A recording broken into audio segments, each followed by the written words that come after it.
distinction between products and guidance and honest, unbiased information. And much of what goes on in the financial tax marketplace is sale of products, very often packaged as advice. Hey there, I am Dr. Jason Ballara, and this is the Know Your Why podcast, where we explore the why behind success. Every week, I meet with real estate investors, veterinary entrepreneurs, mindset coaches, authors, and fitness professionals to uncover their why and how it drives them on the winding road to success. What is your why? Hi, everyone. I'm Jason Ballara, and this is the Know Your Why podcast. Today, I'm here with Bernard Reisz. Bernard is a CPA and the Chief Education Officer at Resure Financial.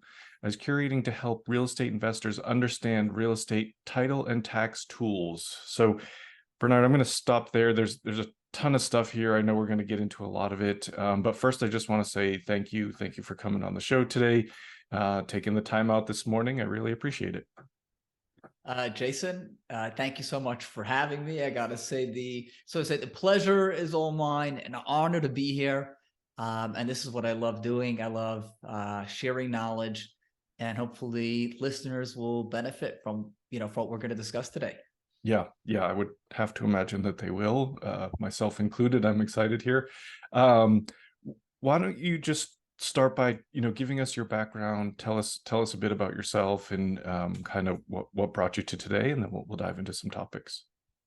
Let's do it.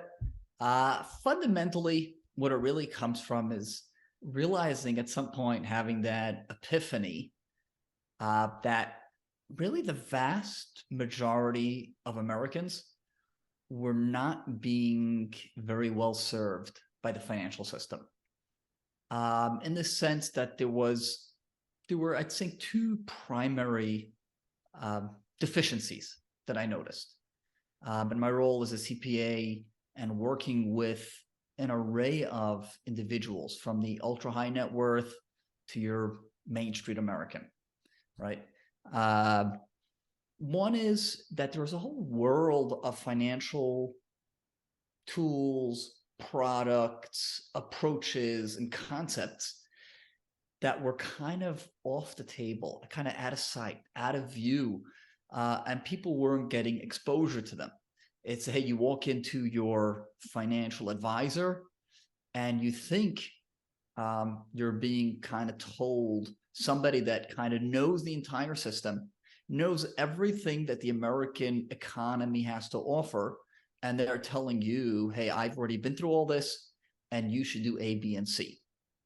When in reality, the financial advisors, the institutional side of things, very likely they themselves were only taught A, B, C, D, and E, and everything past that between E and Z they had never seen. And even if they did, they were disincentivized or explicitly disallowed from sharing that with their clients. So if you go to your retail financial advisor, stockbroker, right, they're going to be working with kind of what they have in inventory. So that's the first thing that I realized. People were not being given the tools and the information that they really should have had access to so they can make the best choices for themselves. And of course, notably chief amongst those is stuff that is real estate related. Real estate is the avenue. There are many ways that folks can change and transform their financial profile. But the one that is most accessible to Main Street America is real estate. Real estate has many angles to it, but we can say over centuries and to this day, real estate has been the way that most of the people that have achieved financial transformation have gone. It's been the real estate route. Are there other routes? Absolutely. But real estate is the one that is most widely accessible. The second thing is that I realized is that there's a distinction between products and guidance and honest, unbiased information. And much of what goes on in the financial tax marketplace is sale of products, very often packaged as advice. But it's essentially the sale of a product.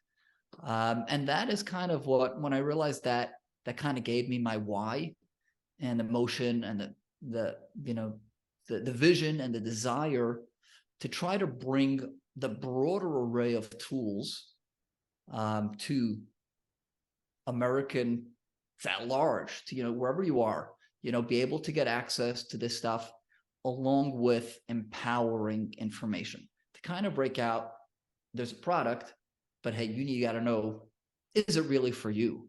What are the pros and cons of this thing? You really need that honest education. Yeah. It's funny because, I mean, maybe we can break it down into, what you think are the sort of mainstream things that people have accessibility to, and then outside of that. But even just, from personal experience, it's like you're sort of told about a 401k and an IRA, like those things you're told about, you can put, X amount of dollars in them. But I didn't know until, a few years ago that you could do self-directed. I didn't know how how controlled by your employer a 401k is. There's just so many things that is truly, once I think a lot of that system relies on people not knowing. Like the lack of education is what kind of keeps that stuff going, because I think once you figure it out, that it's not actually the best vehicle for most. What do you see, Bernard, as kind of like, and we'll get to the financial advisor angle as well, but what do you see as the sort of avenue that people are sort of standardly told, sort of routinely, this is what you should do, and maybe some of the reasons why that's not the best? Yeah, glad to talk about it. And I'd say a lot of it comes down to, I don't know, was it Warren Buffett or, that said, show me the incentives and I'll show you where the money is, or something to that effect. Yeah. But it's really, when we say incentives, we also mean disincentives, right? Things that kind of are creating conflicts of interest or pushing folks to promote one thing over another. And so without even, I don't think we can point to like any individual and say, hey, they are designing to try to provide misinformation. It's kind of all the big pieces of the system have come together in a way that conspires to deprive us of the true freedom to choose. So your employer 401k, right? The employer themselves doesn't know too much about 401k plans, right? They're also having somebody come to them and say, hey, we've got this product. Hey, we put it together for you, tied up in a nice, neat little bow. The employers themselves do not know where all the fees are. They don't have a prayer. So it's not as if the employer is the boogeyman.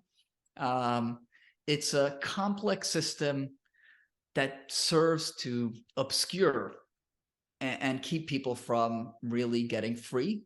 And I think that freedom thing is a big word. I think many people would like you to believe that, hey, better that you don't know, better that you not be empowered, just get on that conveyor belt and you'll be kind of okay. You're never going to be truly financially free or truly mentally free, but you'll get from point A to point B. But what I think most people really would want is, hey, give me all the knowledge. Tell me all that's out there, and I'll choose if I want to be on your conveyor belt or I want to self-direct it and kind of take responsibility and ownership. So your 401k, just use that as to illustrate, your employer, the minute he says, hey, you know what, if you were to go to his guy, say, hey, I want to put some real estate in here, right? They're going to tell him, do you know what kind of ERISA liability you're creating for yourself? Do you know what what kind of trouble you could creating? So there are a lot of disincentives that the system has created. And it's kind of like, hey, leave well enough alone, let things kind of let the system do its thing.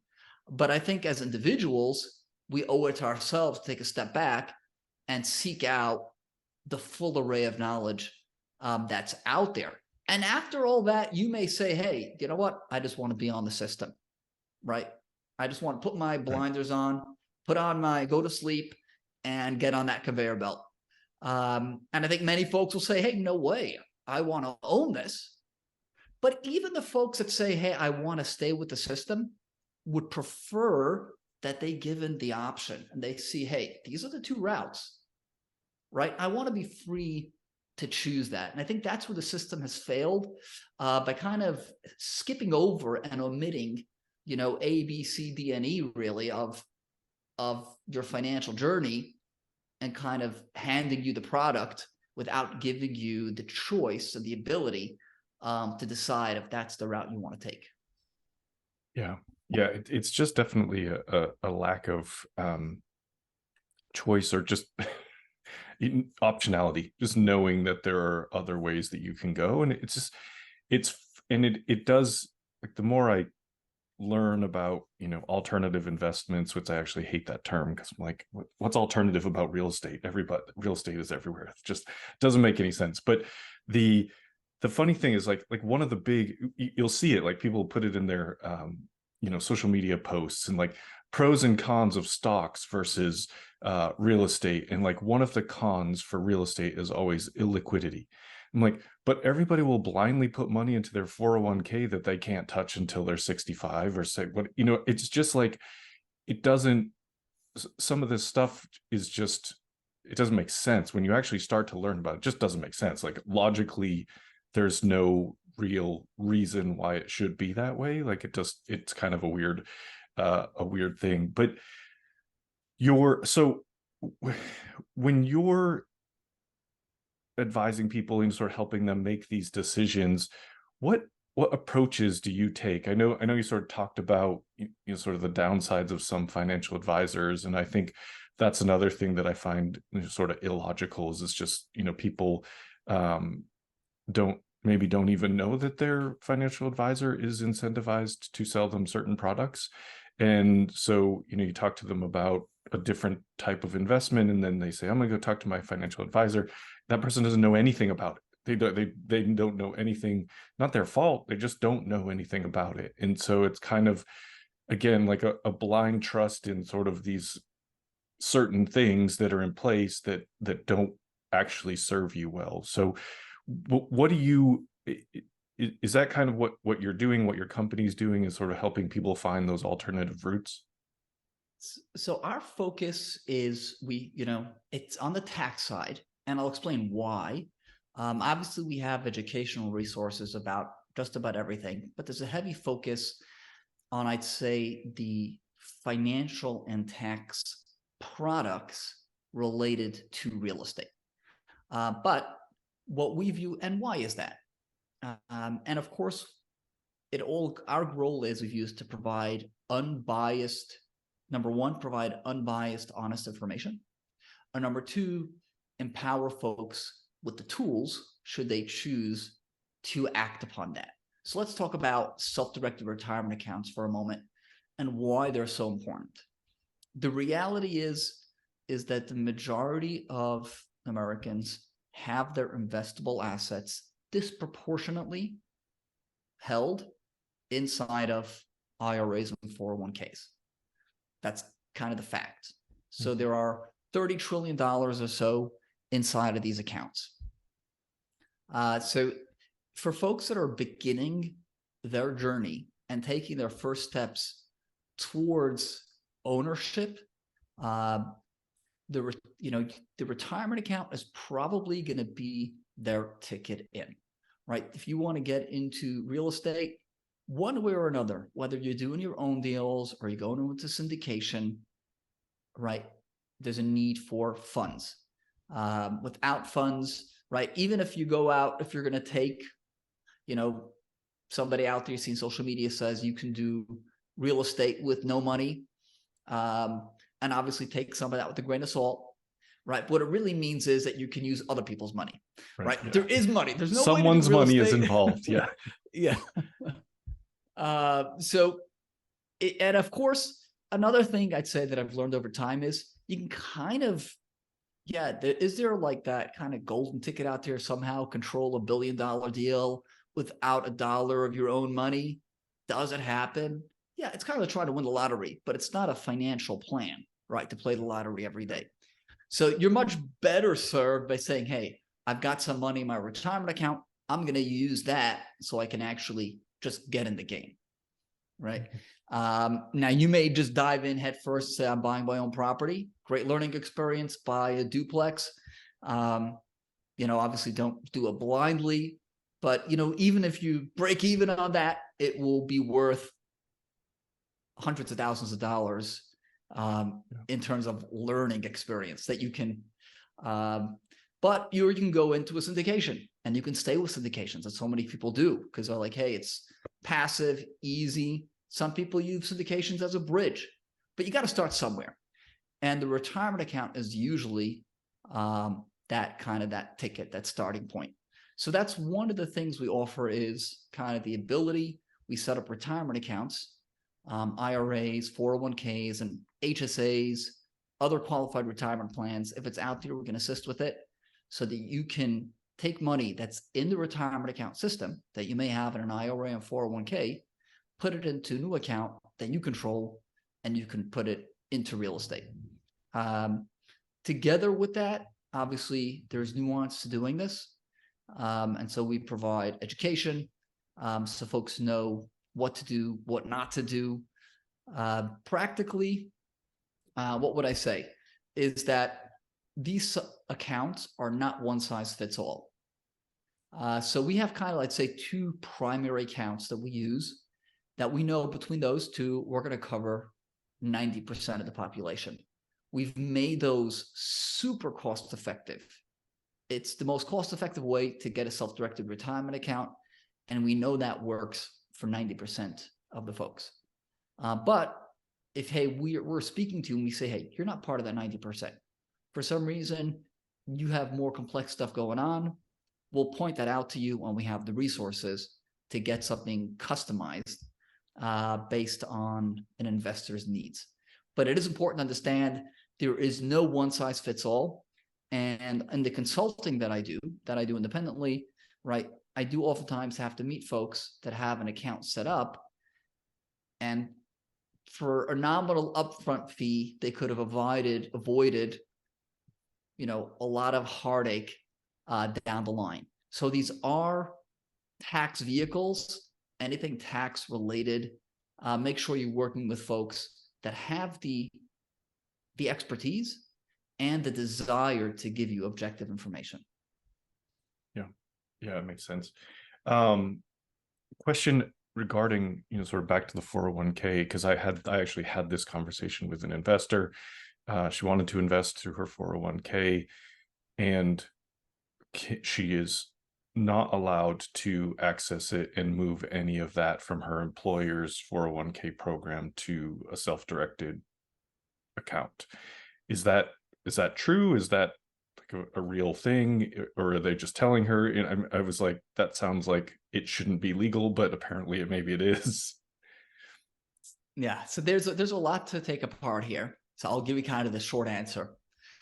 There are two things to understand. There are real restrictions placed by the tax code, but those restrictions will vary depending on the nature of the contributions to the plan. 401k plans can have many, many different types of contributions. Now, the vast majority of folks are going to have a safe harbor 401k plan. There are many types of 401k plan designs, but the most common design out there is a safe harbor 401k. Now, what is a safe harbor 401k? Because I also know there's some misinformation about that out there on the web. 401k plans have to deal with discrimination issues. What Congress set these up, they didn't want business owners or the higher ups in the business to set up these plans to create tax benefit for themselves.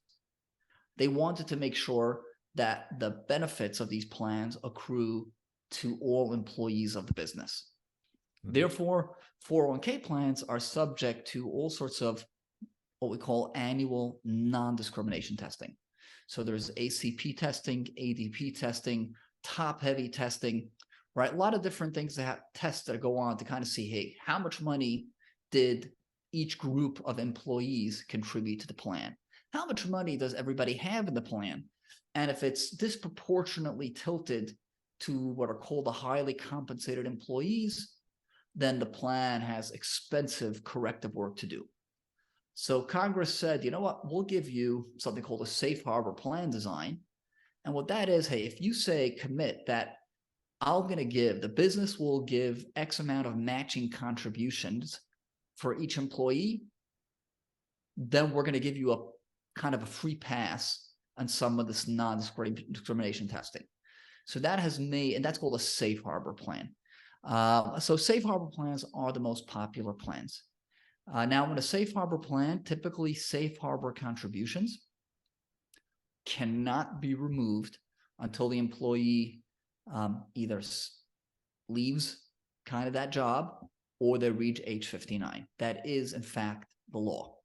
However, above and beyond that, the law does allow the plan to be as restrictive as it wants to be.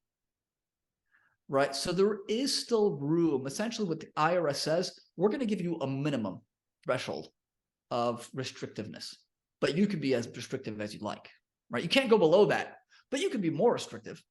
Yeah. So now certain things though, rollover, typically if you move money into a plan, like as a rollover, you should be allowed to roll that out. If you made what's called a voluntary contribution, you should be able to roll that out. But that's what the IRS says. The plan can say, we don't allow it.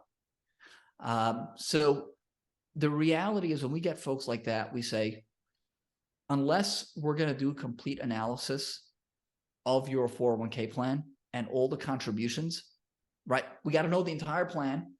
And you got to understand that the financial institutions that control these are incentivized to be as restrictive as possible, because the way they make money is taking a percentage of your money, even if you don't see it, right? So they're incentivized to be as restrictive as possible. They're not going to change the plan for you. Now, what we want people to know is it is very possible that you can get the money out. So don't necessarily accept that flippant, lazy answer, no, you can't get your money out. We'll give people a resource and we'll tell people, be a little pushier, right? Try to take this to the finish line, because the one that has the answer is the plan administrator, but don't necessarily take the quick answer, an easy and lazy answer of the first person that you spoke to that said, hey, you can't get this money out, because it's very possible that you can. Yeah. It's I don't know. When I heard that, because she had, just like you mentioned, she had rolled money over in from another plan. They told her she couldn't get that either. So from a previous job. Yeah, I think it's probably that, like you said, the lazy answer. Just it's easier for them to just tell her no and hope she doesn't, sort of push against that, I guess. So you said that, sort of there's generally two things that you not 90% of your customers are going to use, and what are those? What fits for most people? Yeah, so for most folks, we're going to be looking at either our focus is what we call checkbook control. Is that a term that you're familiar with? I am, but maybe good for the listeners to hear it again. So with retirement accounts, folks are accustomed to their funds being completely kind of not just out of your control and toward choosing to put money into real estate, but in terms of actually executing things. There are a lot of barriers between yourself and the funds. Now, if we kind of back things up a little bit, let's talk about their two groups of retirement accounts. I have a handy diagram somewhere. When do you publish these? Do you publish video? We do. I can let you share your screen. So let's see what I got here. Let's see if I can. Let me pop this out.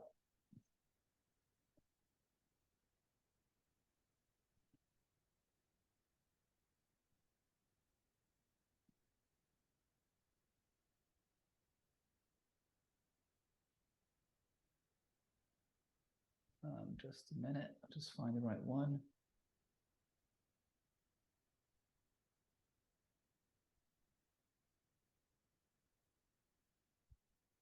I'm just going to. I don't want to get the video. I just want to get the screen share of the diagram. Let's see if we give me a moment. Let's see if we get this. I'll just all right. All right. Let me know if you see that. Are you seeing this diagram? Yep. Okay. So broadly speaking, the world of self-directed investing and really the world of retirement accounts fall into two groups. Qualified retirement plans, called QRP for short, just easier to say that, and IRAs, which are individual retirement arrangements. Now, what falls under QRP? 401k plans is an example of a qualified plan. Under IRA, we've got what most folks know as a Roth IRA or a traditional IRA. Health savings accounts have the same rules kind of in terms of investing as IRAs. If we go to the tax code, we'll find that qualified retirement plans do not need a financial institution trustee. And in fact, in the majority of 401k plans, that small businesses have. So if say you got a business that has 20 employees or 5 employees and they have a 401k plan, the trustee is usually going to be the business owner themselves is going to be the trustee. In contrast, on the IRA side, there is a requirement that there be a financial institution that's the trustee. Now, being the trustee is the one that actually controls the money. They write the checks. If there's something money has to be wired, right? They send that wire. So for the most part with our clients, we're going to be doing an account setup where they're actually going to have direct control over the money. And there are two ways that this is done. If we're on the qualified retirement plan side, and they're going to have what we call a solo 401k and profit sharing plan, right? They're going to be the trustee because it's a 401k plan. And that's one of the two that I was referring to. So you're on the qualified retirement plan side, you're going solo, and you're going to have a 401k plan, 401k and profit sharing.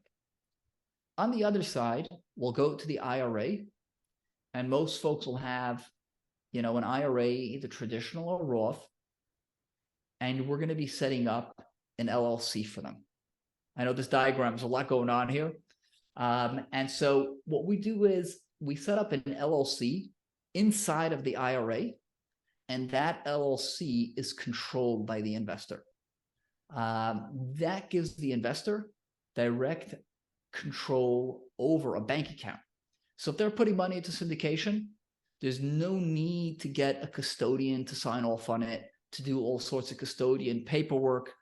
There's no need to wait on a custodian to process. The IRA investor can just send a wire from a bank account. They can execute subscription docs very much like they would if there was no IRA involved. So they're going to be getting what's known in the industry as checkbook control. So inside of a solo 401k, we could do that without an LLC because you're the trustee.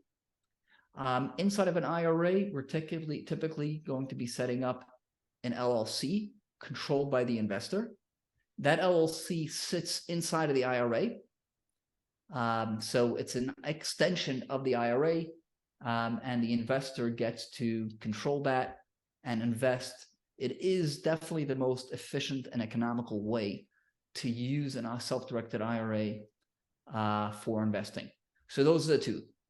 Kind of checkbook IRA, IRA LLC is one, and solo 401k. We do assist with all these other account types, but that's kind of if you fall into 10%.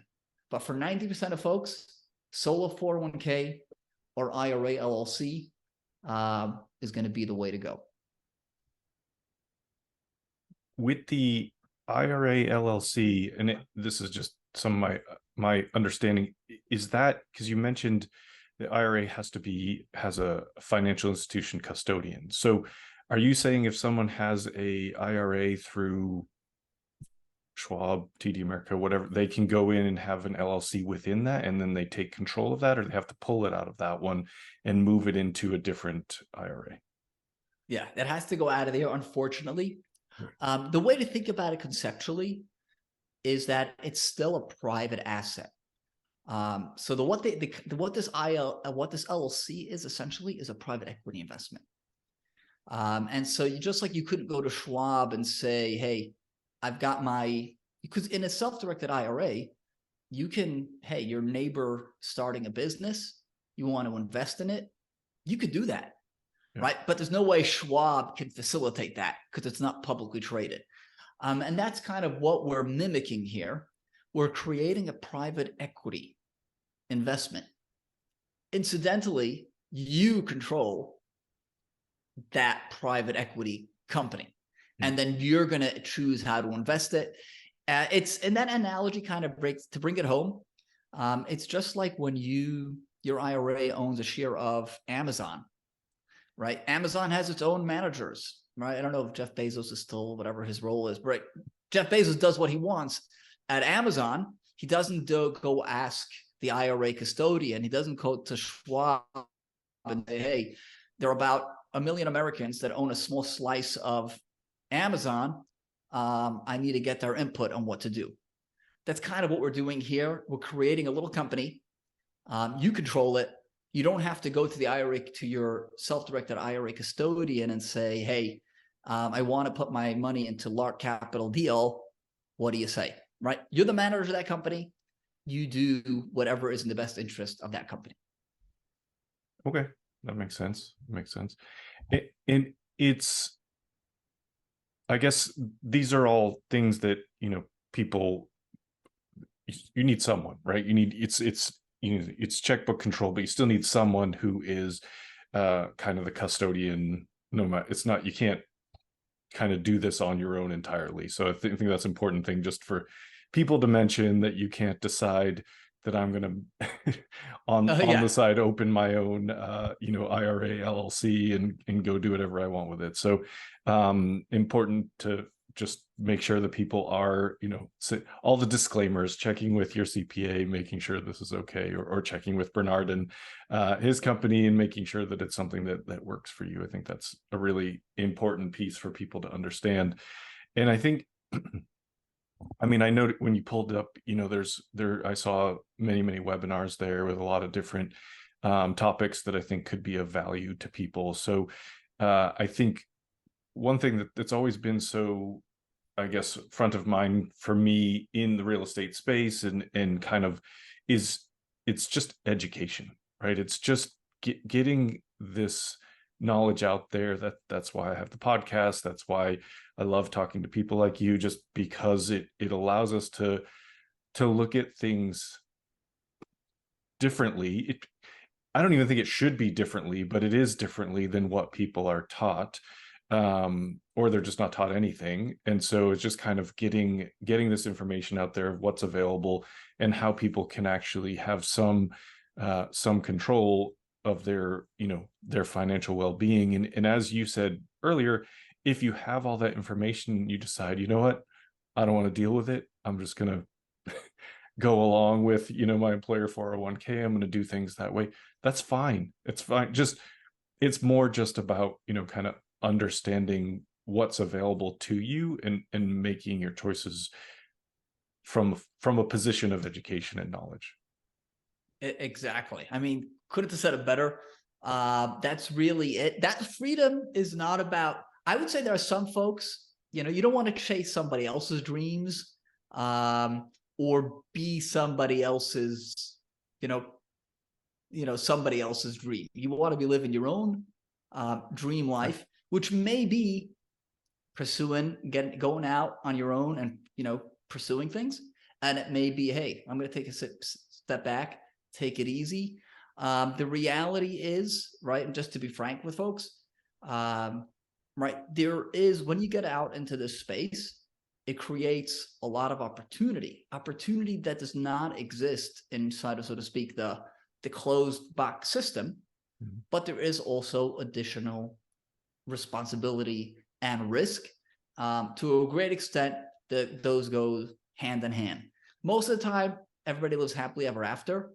But you really want to, perform your due diligence on your investments, on your tax tools, because you want to make sure, you're doing it right. So greater control and ownership has, upside that's 100x, but it also does mean you have greater responsibility. It means you're owning it. And I think most, statistically, if you do kind of go take your finance class, folks are, if we kind of look at the way things tend to play out, in all likelihood, you'll be okay. But if you go swing for the fences and you strike out, right, you don't want to be there. And that does happen to some folks that don't do their due diligence. So once you get out there, you're taking ownership, do your due diligence. Yeah. It's 100% true. I think that's the sort, to me, that's a pro and a con, because it's like with our, sort of traditional employer sponsored plans, you don't get to do the due diligence. You're paying, as far as I can tell, you're paying someone a fee to do no better than you could do just investing in, an ETF or something like that. That's free. Like, no, there's no, oh yeah, it's not yes, performance based at all. Like I looked at the numbers when I pulled my 401k out of my job, and I was like, I've done better in my Robinhood account. Like it's just like, there's no, you're not paying on performance. You're paying a percentage of that $30 trillion that's out there. Like that's how that, they're making money. It's not performance based. So just important to understand those things. And if you're okay with it, great. Like that's fine. Just go ahead and continue doing what you're doing. But I just want people to know that there are options, there are other ways to go about it, and kind of as you said, set yourself up for much higher returns over time.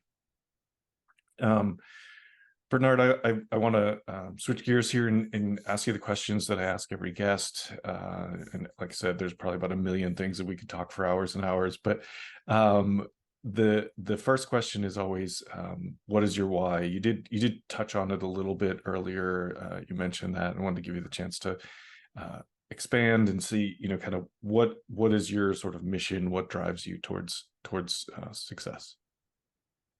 Yeah, it's something, it's interesting. I'll bring up another question that people often ask. I don't know if it's one of your questions, is like, oh, how do you give back? Mm-hmm. Right. And one of the things, and I'm not fond of that question, and there's kind of an inherent, I think, fallacy in that question, which is like, somehow what you're doing all day in your business, that's kind of where you're taking, right? And you're right. And then somehow you're going to find some other avenue to give back. You're going to spend some time or give some money. And really, if you're spending the lion's share of your day and time, right, in your vocation, that's where you should be doing the most giving. Your vocation is not just like, hey, how can I earn fees? Of course, we've got to earn a livelihood. But the position that you want to start with is, how am I helping individuals? How am I helping people? How am I giving and contributing, through the way I spend my days? And I'd say in each space that we're active in, self-directed retirement accounts, cost segregation, 1031 exchange. The way we got into that is we saw, how this was being done in a way that was not empowering people with all the knowledge that they need. And we're like, hey, we're going to do this in a way that we're hopefully going to bring as much integrity and expertise to this. We're not going to overpromise. We're not going to overcharge.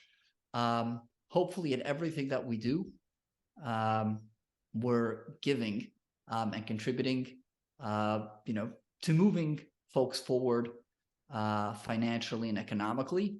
And that's really the big why, is to kind of stay attuned to those foci. Yeah, I love that perspective. I think you're right. I mean, it's maybe not something that I've ever really thought of it that way, but it's true. It's, in theory,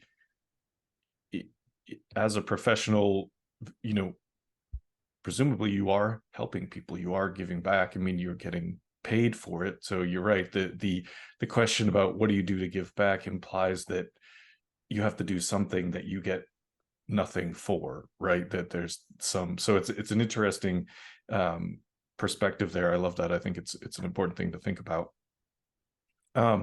When people hear this and they want to reach out to you, what's the best way? Yeah, best place is resurefinancial.com. That's RESURE financial.com. We'll find there's a page dedicated to self-directed retirement accounts, a page dedicated to cost segregation, and a page dedicated to 1031 exchange. Throughout the website, on each page, there are buttons to kind of schedule a free call, or either, hey, if you have a cost segregation study, here's a button, free analysis, submit details of your property, schedule a Zoom call, and we're going to get back to you free, no charge, give you an assessment of what you can expect to get from doing a cost segregation study.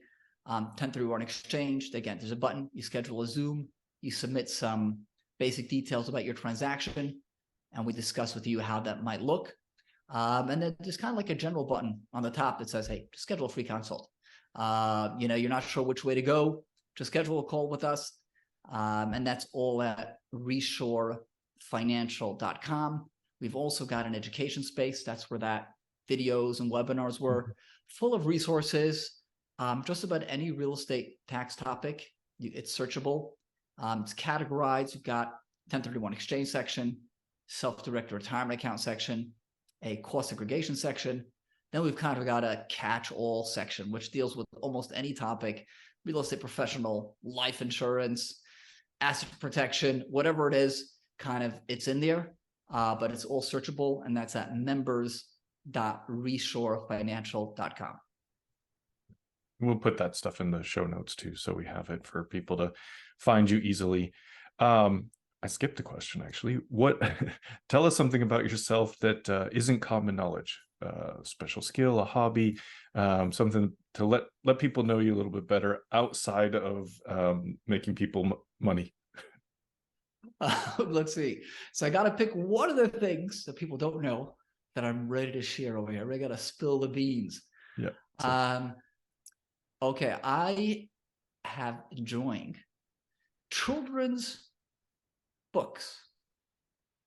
Probably today, an adult, as reading to my kids, I'm developing an appreciation for the books that we read as kids that I could not possibly have had when I first read them. All of a sudden, I'm seeing how, hey, these authors, there are layers of meaning sometimes in some of these books or movies that, these were not children, sometimes these directors or authors, you might have thought that, hey, these are just like people with a childlike imagination. They're essentially kids, grown-ups that have a kid's minds and writing for kids.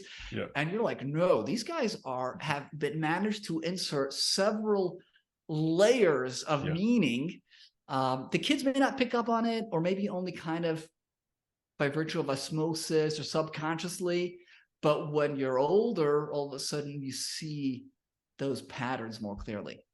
Yeah, I 100% agree. It's a funny thing to have, especially like Disney's a good example. Like, have watched some of these like Disney or Pixar movies like years and years ago. I guess I wasn't even really a child when they came out, but like even now that I have children, watching them with them, and just the uh realizing that probably we're not like enjoying it for the same reason, I guess, is yeah. There's Yeah, those different layers. the first time I had that epiphany, so I happen to favor older stuff, kind of the same stuff that I had seen as a kid. Yeah. So I have a very strong bias towards older stuff. I remember watching Disney's Pinocchio with my kids, and I was like, wow, there are a lot of life lessons here. It's like, go Yeah. back to that. And then all of a sudden I Googled it and I realized that, hey, people have written about this. Yeah. Right. And so kind of how the different characters there, and it can, to a certain extent, may even tie into our conversation today, right? All the different voices, the different incentives, the motivations, the short term and prioritizing, instant gratification versus taking the long view. A lot of beautiful messages in there. Yeah. Yeah. No, it's so true. It's so true. This is like a related story, but funny. I don't know if you watch the Cars movies, but like the Pixar Cars, in the third one, it's basically about like the Lightning McQueen, who's like the star the whole time. He's getting older, and it's like he's not as good anymore.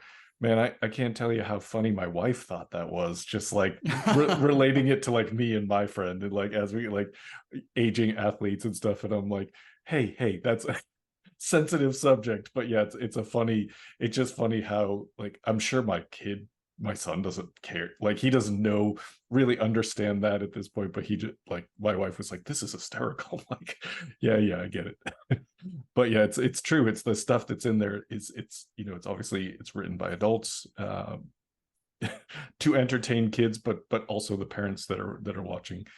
um Final question for you. That's another topic we could talk about for hours. Final question for you, Bernard, is what advice would you give to someone who wants to get started in investing, in wants to find kind of their way to maybe get outside the traditional, what they're going to be told, either by their employer or by sort of the majority of people? How do they get started in these alternative ways of investing? I think that the couple of things, anybody can get lucky on the first time around, but it's not about luck. It's right. It's about taking a responsible, approach. Of course, some guy's going to play the lottery and somebody's going to win. But if you want to take a responsible approach, if we want to be completely frank, humans are humans in every domain. And just in the world of real estate, there are wonderful, wonderful people, but there are also some folks that are happy to kind of take your money and see, hey, will this deal work out? Great. If not, I earn my fee, right? Yeah. Sold you this product, whether you do well or not, you got the product. Right. So I think the key is to try to find really good, solid human beings. And for me, at least my perspective on that is to look to the people that have true substance, not a lot of hot air. It's very easy to make a lot of noise out there and toot a big horn. But you want to find the people, at least when you get started, the folks that you can sense they have real substance to them. And then I'd say step 2 is take action with those people. You can't get stuck though. You got to take action. Mm-hmm. And if you want to, I'd say the third thing is, all right, take a small action. Take that first step so that you get started. It can be incremental, but commit to pick one deal, maybe a deal that you'll get in on that will have a lower, their minimum will be lower. Over deal, will say, hey, the mines, I see how you can be we can be great long-term partners. And I respect the fact that this is your first deal. And even though my minimum is $75,000, I'll take 35 from you on the first deal, see how it's like, and we'll take it from there. So I'd say find the substantive individuals, and take incremental action with those folks. Yeah, I love it. It's people first, right? I guess you could argue that every business is a people business in reality, but at least the ones that are good, the people that are going to have success in business are going to find the right people around them, and so you look for those connections and work with them. Bernard, this was awesome. Thank you again. I think people should definitely go check out the website, and there's just so much more to all this that we sort of were able to scratch the surface in the time that we had. But thank you for coming on, sharing some of this and sort of starting the conversation, and hopefully we get some people heading your way. I think it's really important stuff to find the answers outside of kind of the mainstream box. So thank you. Jason, thanks so much. Pleasure and an honor. I really enjoy doing this and appreciate the opportunity. Yeah, absolutely. Folks listening, definitely check out the website. There's a lot of important stuff here. And again, we will just have to have you back because there's so much we could talk about. But I know you're going to love this. Please like, rate, and review the show so we can get more great guests like Bernard. And thank you all for listening. Hey there, I am Dr. Jason Ballara, and this is the Know Your Why podcast, where we explore the why behind success. Every week, I meet with real estate investors, veterinary entrepreneurs, mindset coaches, authors, and fitness professionals to uncover their why and how it drives them on the winding road to success. What is your why?